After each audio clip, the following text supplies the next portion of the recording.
Burger nga below 100? Ari naman, nabag-o naman ta nga episode lain man sa Buddha episode.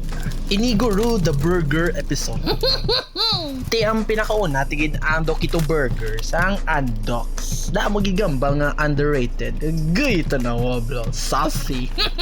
Nakakaon nga ni pero dugi-dugay na to kag hindi to siya spicy. Inisubong spicy kag ang iya price do ara sa 79 to 80. First bite, paso da dila ko mo.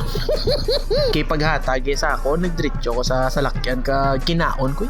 Siyempre init pa mo. Ti ang mahambal ko lang sa Dokito Burger. Crispy, juicy ang manok, dako-dako pablaw. Kag inang iyab lang hamot.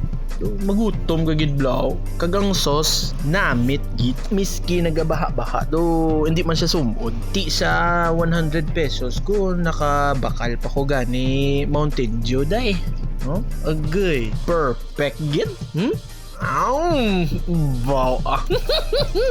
What a nice. Sa totoo lang miski plakaon ko pero sa nakaon ko ni nabusog ko dayon mo tuod lang maminsar naman ta kung ano nga burger ang mabakata below 100 guro mo na lang na no mang hunting ta burger nga below 100 so i-rate ta ti sa subong mo pa man lang ni nakaon ko mo i-rate ko ni siya 9.4 shit.